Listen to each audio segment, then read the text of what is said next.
This conference will now be recorded. Oh, and let me share with you over there.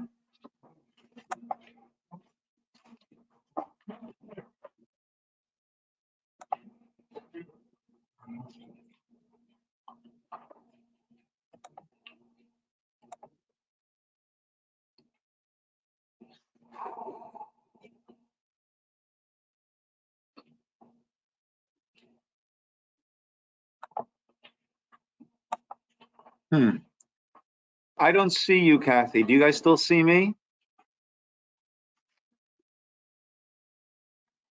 Yes. Okay. I can't see you. Having some computer issues over here. But if you see me, so don't raise your hands if you want to speak up. You just have to speak up, okay? All right.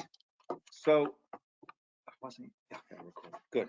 Okay. So, very often, I think secular Judaism likes to link our days to days that are on the secular calendar, right? And people will say, "Oh, Purim, that's the Jewish Halloween," right? Whereas there are reasons why, for example, on Purim, why we do get dressed up, right? And briefly, the idea on Purim is that when you see someone in a costume, in a disguise, your first thought is, who is behind the mask? Who is that? And the whole idea of Purim, as we know that God's name never appears explicitly throughout the entire scroll Megillat Esther, is because God is working behind the scenes. And we are meant to always be looking to see who is behind the mask. And actually, this world is referred to as a world mask. And our job is to see the hand of God in all that transpires. And that is why we get dressed up on Purim. That's the idea of the Masecha, the mask that we wear on Purim.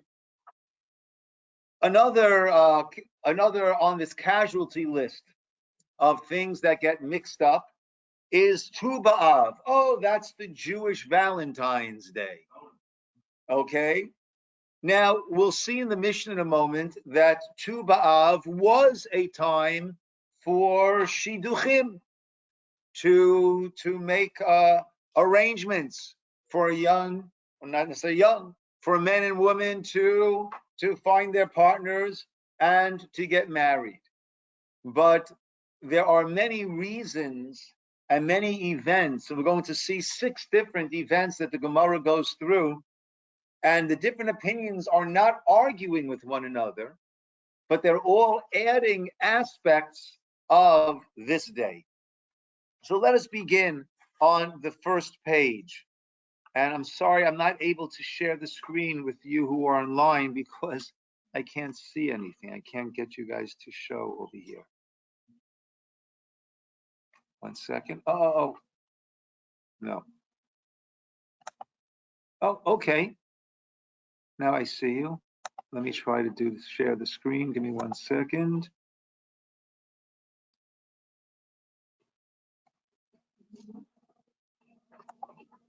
There we go.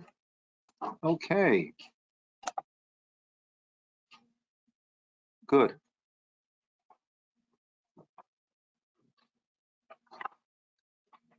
How do I get rid of that? I'm so sorry.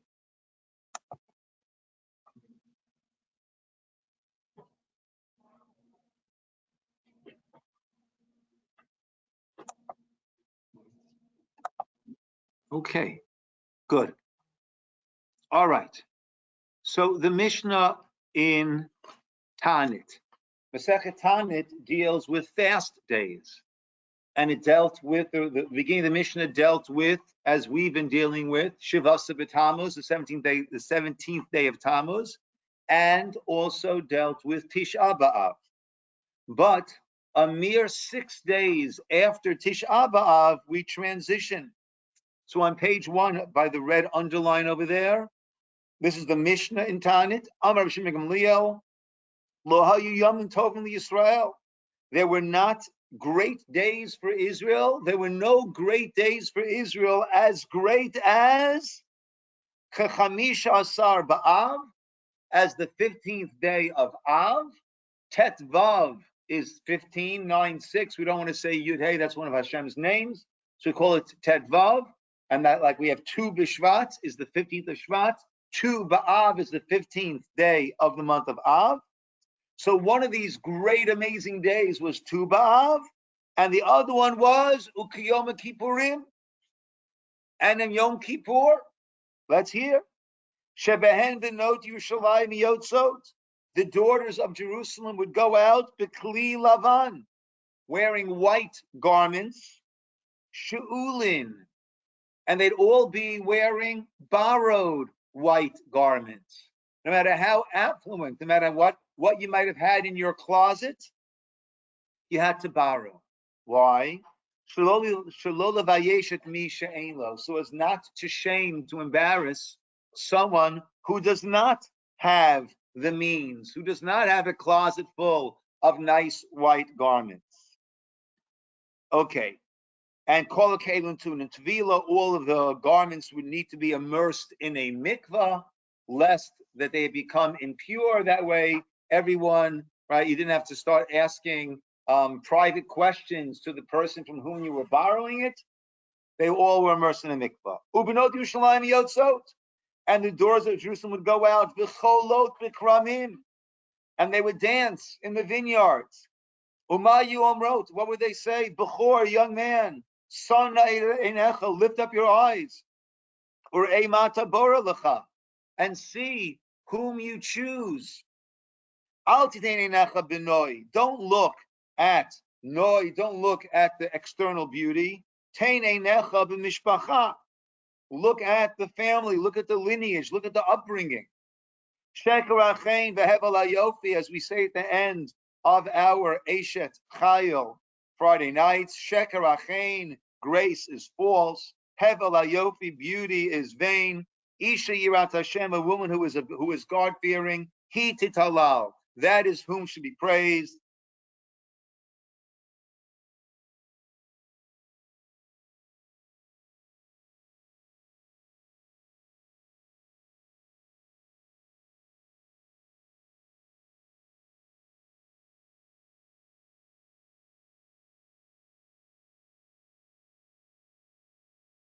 Rabbi, you're frozen.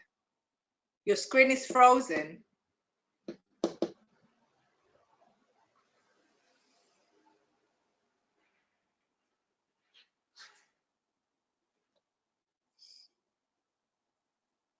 Rabbi, your screen is frozen. And there's no audio. No audio, nothing.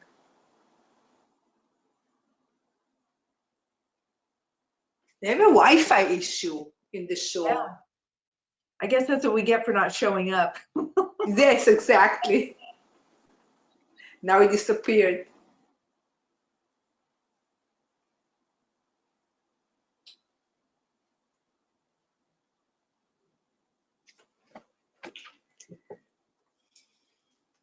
I'll text him. I will text him. Thank you.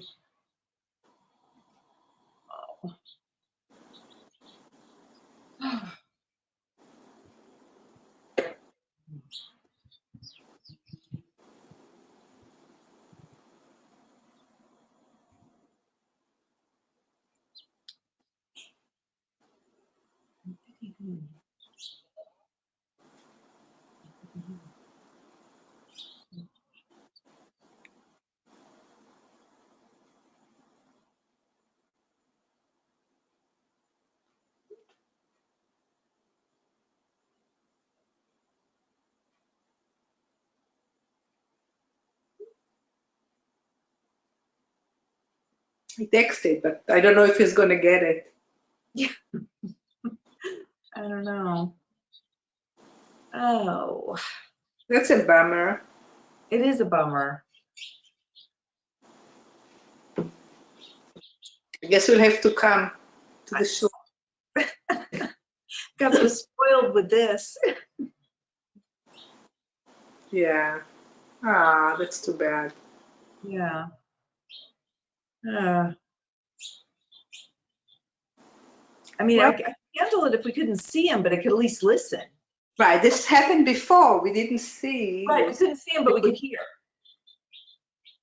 And that's fine, you know. Yeah. Right. But he doesn't answer. He probably doesn't look at his phone. I'm sure he can tell, though, and he might be trying to work on it. Maybe. I don't know. No. There he is. No sound. Tablets, 40 days mad. He was up there with God, and Hashem said, okay, come back up now for another 40 days. That started Rosh Chodesh Elul and went all the way until Yom Kippur. And that is when we were given the second Luchos. The second Luchos was a message of Salachti Kidvarecha. You have been forgiven. And therefore, Yom Kippur is an amazingly uplifting day. And I think most of us feel that, it is a long day, and we put a lot into it. But right when Yom Kippur ends, you feel lighter. You feel this weight being lifted off of you. So the Gemara says, I understand. Yom Kippur is a great day. Ela Tu B'Av Maihi. But what is this Tu B'Av? What is it about?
Our land, our ancestral tribal land, is going to be moved over, Va'avartim, to be moved over to another tribe. Could they marry someone from another tribe? Then the children of that couple will be of that other tribe. They will inherit their parents, and all of a sudden, our land, our tribe, has been diminished, is getting watered down. We're losing, getting depleted. And Moshe said, right, they're making a good point.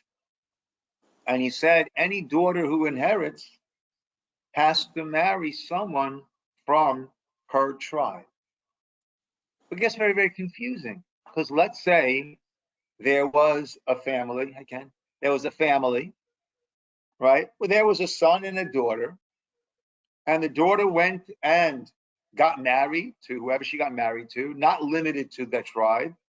And then the son died. Now, all of a sudden, she is the heir of the father. So it gets very, very confusing. Does that mean that, no girl can ever marry outside of her tribe, because who knows, even right now she's not set to inherit, right? The laws of inheritance, the boys will inherit the estate. The girls are provided for, right? Until they get married, until, right, the girls are provided. That's the first thing the estate takes care of. Anything left gets divided up amongst the boys. If there's not enough, then it just goes to the girls, and the boys will get absolutely nothing. If there's not enough to even support the boys have to go door to door collecting. The girls are supported.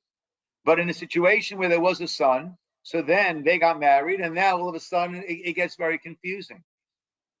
Also, this limited Klal Yisrael to a great degree, right? They can only marry within your tribe, right? They joke that amongst Hasidic sects, right, different Hasidim wear different types of socks. They call that same socks marriage. Sorry. Okay, right? Okay, but over here you'd have the same tribe marriages going on. It was very limiting. So the Gemara says that on Tu B'Av, that's when the Shvatim were allowed to marry one another. How's that? My Darush. How do they derive that from the Psukim? Zeh davar shetziva Hashem lebenot tzlavchad. The pasuk says this is the matter that Hashem said to who? To the daughters of Tzlavchad. Only for that generation. Davar zeh lo haya noeg ela bedor zeh. This matter only applied to that generation. But afterwards, men and women from different tribes can get married regardless of, is the daughter set to inherit, is she not set to inherit? That is no longer an issue. It was only at the very beginning of that first generation we wanted to maintain the integrity of each tribe. But after that, there will be some motion, there will be some movement, and maybe that's a positive thing, that the tribes do become a little more interspersed. And even though there are certain, in Israel today, you have your Mate Binyamin, right? You have your different what do they call that? Counties, right? Based on the tribes. You have Mate Binyamin, Mate Yehuda, right? You have these different areas, but nevertheless, so they did have their delineated tribal areas, as was given out to each tribe. After, during the 14 years of Yeshua, 7 years of conquest and 7 years of division, but nevertheless, there was some integration within that. Therefore, Tu B'Av, this was the day that they reached this conclusion, that they expounded the pasuk in such a manner, and it was accepted as the halacha, and therefore this was a marriage-related day. And therefore, when we're going to designate a day for marriages to be arranged, this would be the day to do it. That's number one. Number two, Amar Rav Yosef, Amar Rav Nachman, Yom Shehutar Shevet Binyamin, Lavo B'Kahal. This was when the tribe of Benjamin, it was ruled that they can enter, or I should say, re-enter the Kahal. What's happening over here? So there was a horrific incident that we read about in Shoftim called Pilegesh Begiva. Pilegesh Begiva was a man was traveling with his Pilegesh. Lay, we're having a little bit of bounce back from you. I'm just going to. So a person was traveling and he came through the area of Binyamin, and in a Sodom-like manner, nobody was willing to take him in. Finally, one person did take him in, and in a Sodom-like manner, they were surrounded. His house was surrounded by others. And as Lot had wanted to do, this man sent out his concubine to the crowd, and she was violated repeatedly. By the morning, she was no longer alive. Horrific, horrific, horrific. And Klal Yisrael came up to battle against Binyamin, the tribe of Binyamin, for allowing this travesty to exist within their tribe. And Binyamin, as opposed to saying this is terrible, right? Binyamin kind of went to battle. And they took an oath that they would not give any of their children. Let's hear. Amarav Yosef Nachman, Yom Shehutar. This is the day that oath that they took, we'll see in a moment, was annulled. And therefore the tribe of Binyamin was able to lavo, to enter into the kahal, into the congregation. Shenemar, as it says, the Ish Yisroel Nishba b'mitzpeh, and the men of Israel swore in the place of mitzvah, Lamor, saying, Ish mimenu lo yitain bito lebinyamin liisha. No man amongst us will give his daughter to a man from the tribe of Binyamin, liisha, as a wife. And therefore we had a situation where a tribe might have been completely cut off. But they annulled that. And the ruling was given and accepted. My darush, how did they understand that it could be allowed now? Amar Rav explained, Ish mimenu, velo mi banenu. No man from us will give his daughter to Binyamin. But our children can give their daughters to Binyamin. So once again, we have a very marriage-related ruling that was issued and accepted on Tu B'Av, and therefore this became the day for Shidduchim, for marriages. Number 3, Rabbi Machana, Rabbi Yochanan, Yom Shekalu Bo Metei Midbar. We know that because of the sin of the Meraglim, of the spies, that we all signed up for, we all cried needlessly on Tisha B'Av night, that generation was doomed. All those who were over 20 were doomed to die in the Midbar. And this is Yom Shekalu Bo Metei Midbar, the day that the deaths stopped. Let's hear. De Amamar, as we learned, Ad Shelo Kalu Metei Midbar, until the point of those who were dying in the Midbar, in the desert, until that came to a completion. Lo hayad dibur im Moshe. God did not speak to Moshe with the same chavivut, the same closeness and intimacy that he normally had spoken to them. Shenem, as it says, Vayihi, and it was kasher tamu kol anshim l'chama lamut, and it was when all the people had died. Vayidaber Hashem Eli hayad dibur. Then God spoke to me. And Rashi brings from a medrash, on Tisha B'Av, they would prepare their own graves. It's a machloket, different opinions.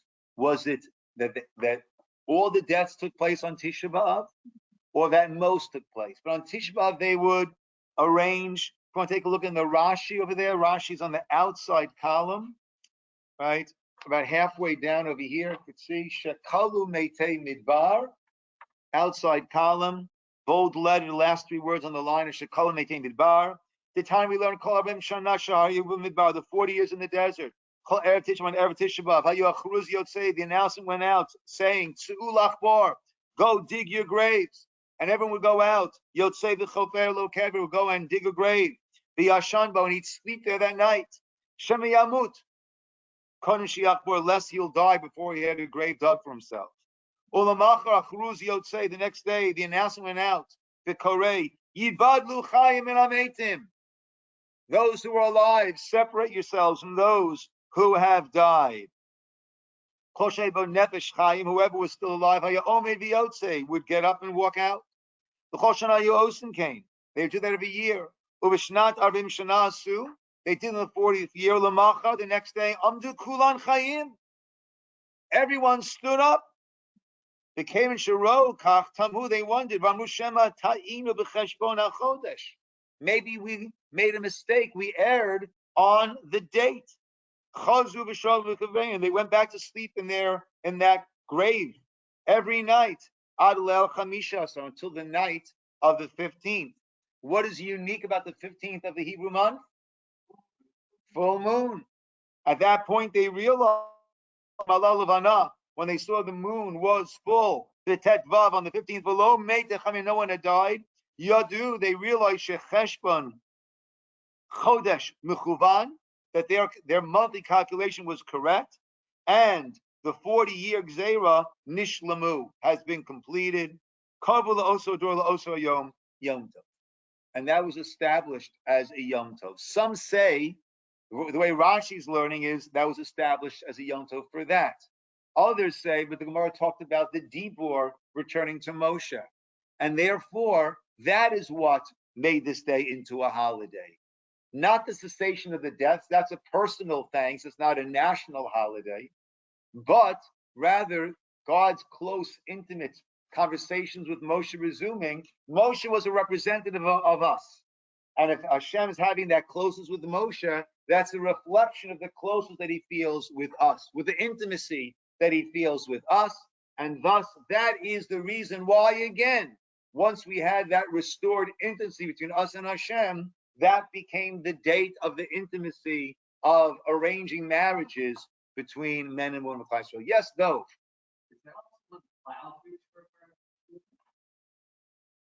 That's not one of the reasons given. Okay. Ula Omar. Ula says, number 4, Yom Shebitel Hoshea bin Nun. Let me help my friends over here. How do I get this to move?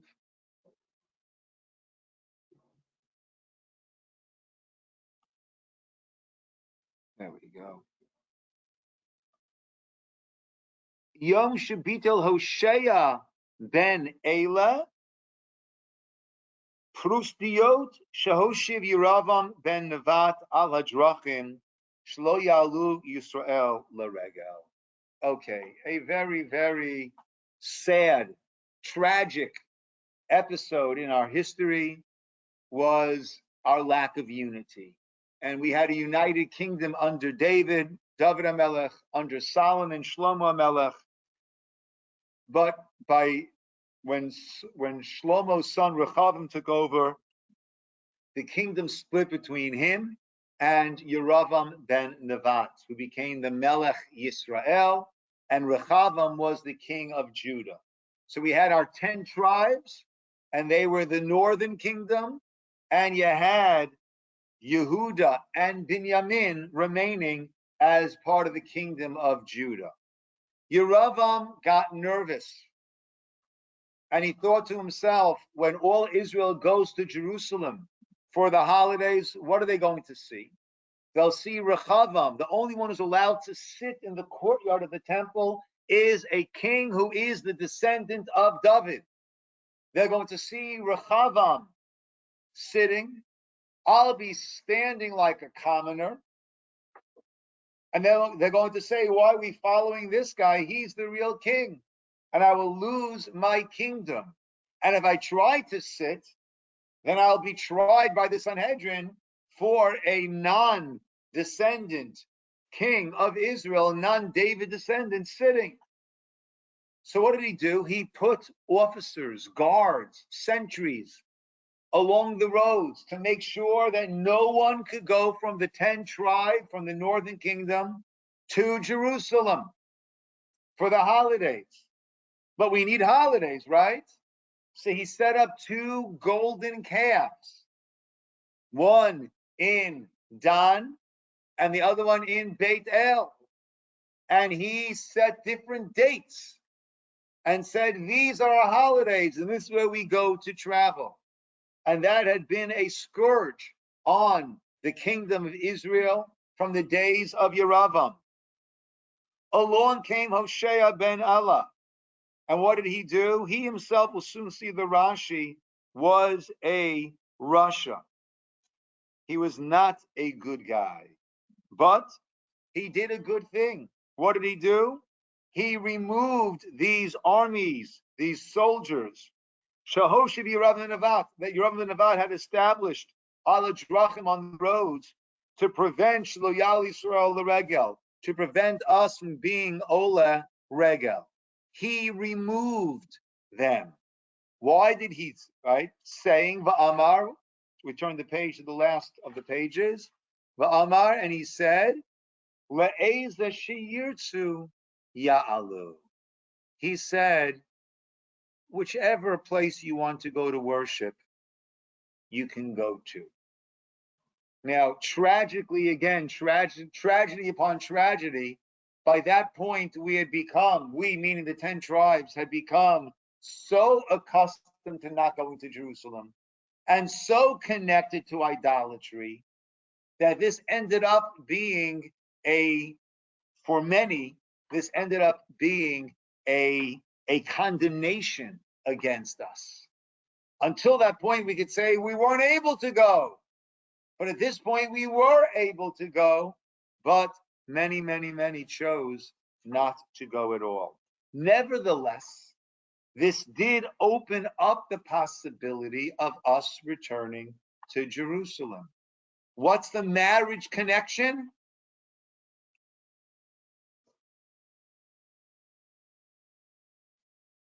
What's the marriage connection? I will say the intimacy with Hashem. Right? If you have we compare the exile, not being able to go to Jerusalem, like a woman who is banished from the house and can't return home to her husband. Right? But at this point, we're able to reunite with Hashem. Right? In the Beit HaMikdash, we had the Aron, the Ark. We had the Keruvim, the cherub-like figures that were fashioned out of gold on top, each one with their wings reaching out to one another.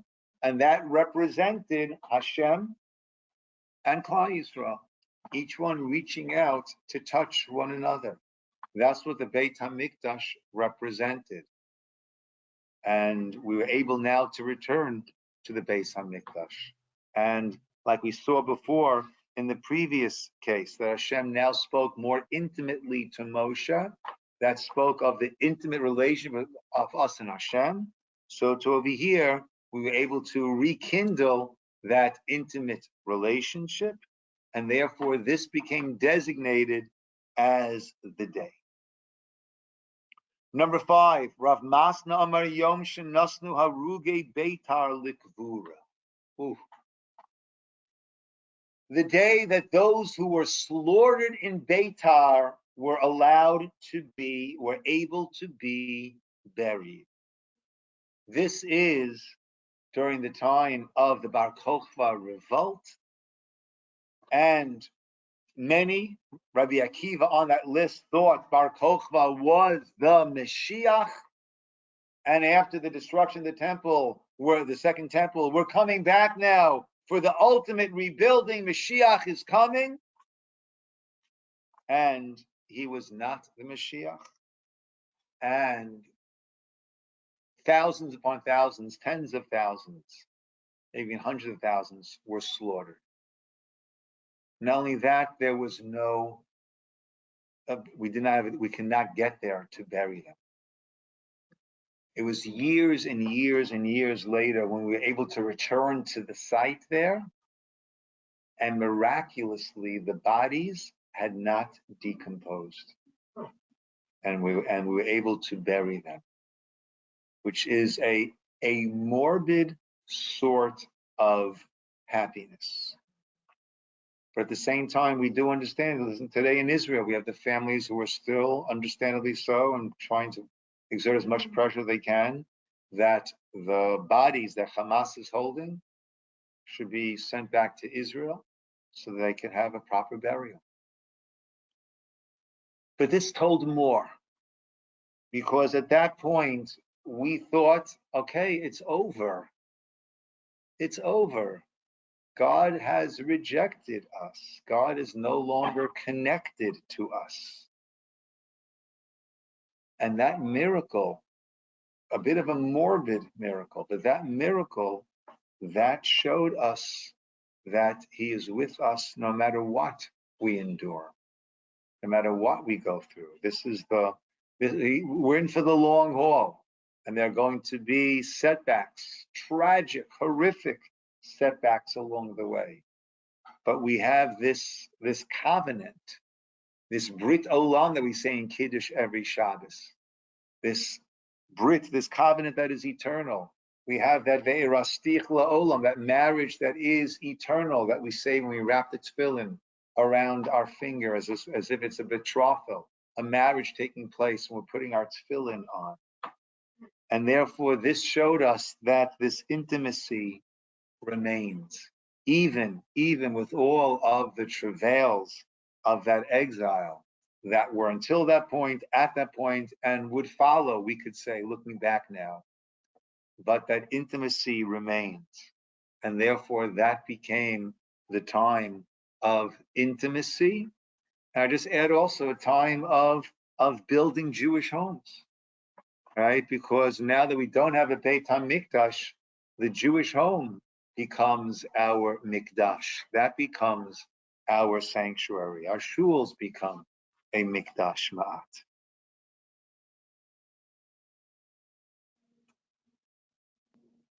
Amrav Masna Oto Yom, that day, Shenatnu Harugi Beit HaLikvura, Tiknu B'Yavne, they established in Yavne a fourth blessing of Birkat HaMazon, grace after meals. Hatov v'Hametiv. Now, some of you might be wondering. If not, you should be wondering. We never answer Amen to our own blessing. Yet there's one time that Ashkenazim, Sephardim do it more often.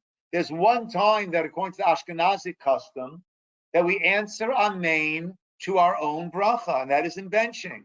Baruch atah Hashem bonei bracha Yerushalayim. Amen. Why are we answering Amen to our own bracha over there?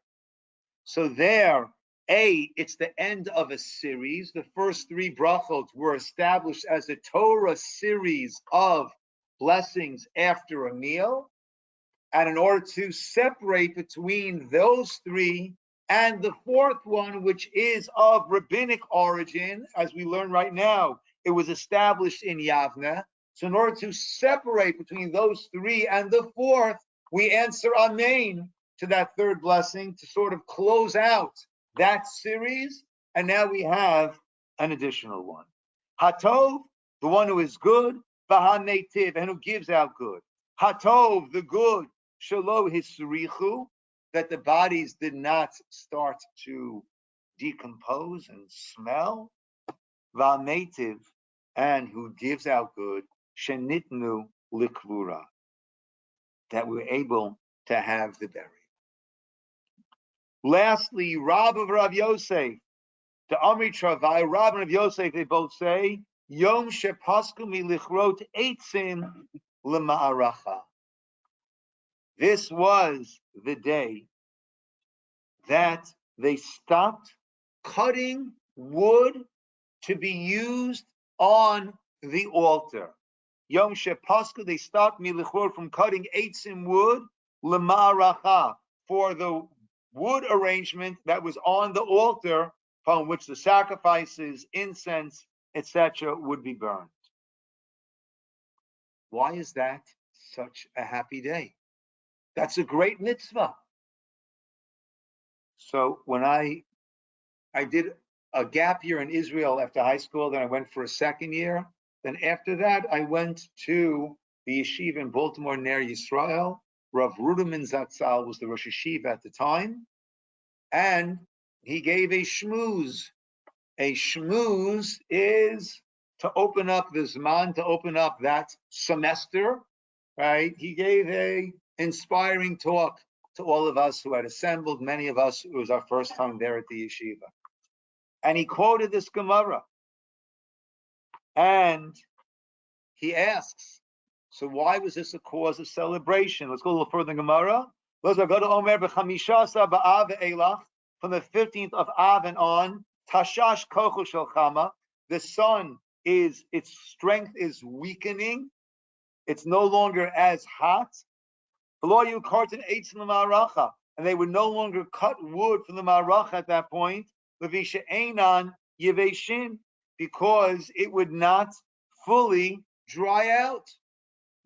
But again, cutting wood for the mizbeach, for the altar, is a wonderful mitzvah. Why should we have a celebration upon the cessation of a mitzvah being fulfilled? Because once you're spending less time cutting the wood, what do you have more time for? Torah study. And that was the message that the Rosh Yeshiva Zatzal gave to us as we were about to start our studies in the yeshiva, to recognize what a privilege, what a gift it is to be amongst those who have the opportunity to learn, study, to learn Torah in a yeshiva. What does that have to do with marriages? That's it. The covenant between God and Israel, right? The intimacy. Actually, I mentioned before about the Aron, the Ark, and the Kruvim reaching out to one another, right? Which was the intimacy of us and God reaching out to touch one another. That was not placed over the shulchan, over the table, which had the breads there. That was not placed over the menorah. That was not placed over the mizbeach, over the altar. That was placed over the Aron, over the ark, in which was contained, what was in the ark? The luchot. Which luchot? Both luchot. The second one's intact, and the shivrei luchot, and the broken shards of the first luchot, and the Torah that Moshe had written.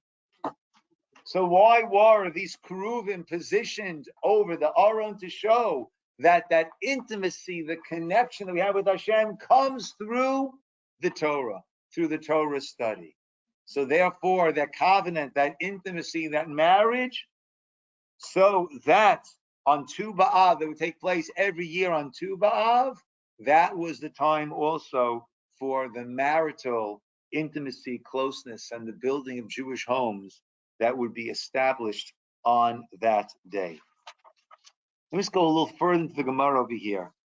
Also, when I was in Yisroel, I heard a wonderful shmooze from Rav Yaakov Galinsky Zatzal, and he quoted this Gemara. Tana Rabbana, the Gemara continues and says, Yaf Yafot shebehen mayu omrot. The beautiful ones, what would they say? Tnei nechem liyofi. They'd say, cast your eyes towards the beauty. Sheina isha ela liyofi. A woman, right? It's good to have a beautiful wife. That way a man feels very, very happy with what he has and doesn't think of straying elsewhere. Miyuchasot shebehen. The miyuchasot, those who have the yichus, the lineage, what would they say? Look at the family, look at the lineage. Right? Because a woman, right, she'll build a family for you. And therefore you want to look at the family that she comes from to get an indication on the family that together the two of you will build. Those who were not overly attractive, what would they say? So those who had neither the looks nor the lineage, they'd say, Kechum mekachachem l'shem shamayim. Take what you'll take for the sake of heaven, ubilvad shitatruni b'zehuvim, and give us gold. So he asked, and Rabbi Galinsky was talking at a time, this was very, very early 1980s, and the yeshiva Ner Yisroel had been incredible in bringing in Iranian boys soon after the revolution. So many Jewish families with young men were afraid what was going to happen if they would remain there in Iran, right? So Rabbi Neuberger, Zatzal, right, brought over tens and tens of these Iranian boys to study in the yeshiva, and the yeshiva became their home. And today you have so many Iranian rabbanim, right? When I first visited the RCC in Los Angeles, when I first came out here, I bumped to an old friend of mine, Rav Nisan Davidi. We were friends from there, Yisroel. I hadn't seen each other in many, many, many years. And he's one of the rabbanim of the RCC now, right? So they became rabbanim all around the United States. So when Rav Yaakov Glinsky came to speak in Yisroel, he spoke in Yiddish for the yeshiva. I was not very well versed in Yiddish. I shared a funny story from the Bima a couple of weeks ago about that. And he also spoke in Hebrew to the Iranian boys. So I spoke Hebrew pretty well. So I went to hear his Hebrew shmooze. And he was talking to them who had made tremendous Mesirat Nefesh. They left their families behind. And they were in a strange country, right, without family. So he was talking to them about Mesirat Nefesh. About Mesirat Nefesh is working, right, making the effort and doing what you can do, and Hashem will pay back. So he explained over here, he asked this question on the Gemara. The beautiful girls, don't ask for gold. The girls with lineage, don't ask for girls. Don't ask for gold. But those who have neither the beauty nor the lineage, they're asking for gold? And he explained, well, what do they say? Take it l'shem shamayim, for the sake of heaven. And he said, once a person is doing something l'shem shamayim, for the sake of heaven, then all the floodgates open up, and bracha can come. He's letting them know that you've made Mesirat Nefesh, you left your family to come to yeshiva. They hadn't had a yeshiva background, it's a whole new world for them. And for them, the floodgates of bracha would open up for them.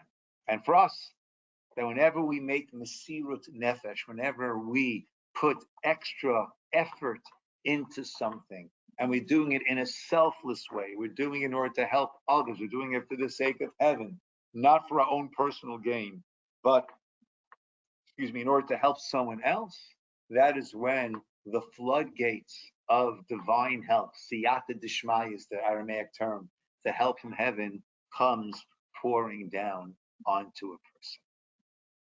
And that was how he brought this Gemara. The Gemara actually concludes that in the world to come, that we spoke about the circle that was made by the girls when they would dance, right? In the world to come, all the tzaddikim surround Hashem in a circle, right? And Rav Dessler points out very beautifully, the property of a circle is every point on a circle is equidistant from the center, right?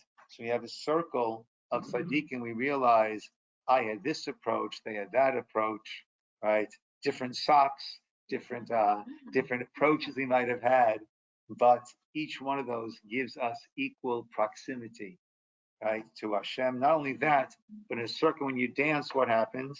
You keep moving around to the spot where someone else was. And all of a sudden you understand, you appreciate their vantage point and their connection, right? And recognize that we are all, just have this circle around Hashem as we make that connection. So that was Tu B'Av. The roots of Tu B'Av go back to times in Klal Yisrael when we were able to expand the pool of marriages, whether it was inter-tribal or it was with Binyamin, or times that our relationship with Hashem got that much closer. Hashem via Moshe, and so through the Torah, right, through the Harugei Beitar, right, and we have through the Torah, which is why we're here today, to do our lunch and learn, to recognize that it's through the Torah that intimacy builds between us and Hashem. So I thank you all for joining. Sorry for some of the technical blips along the way over there. Okay, and Yeah. Good seeing everybody. Yes. Question, Gabriella? No question. It's an off day, Gabriella. Okay. Very good. We'll call it over here, my friends. Thank you, Rabbi. You're very welcome. Good seeing you, Leah.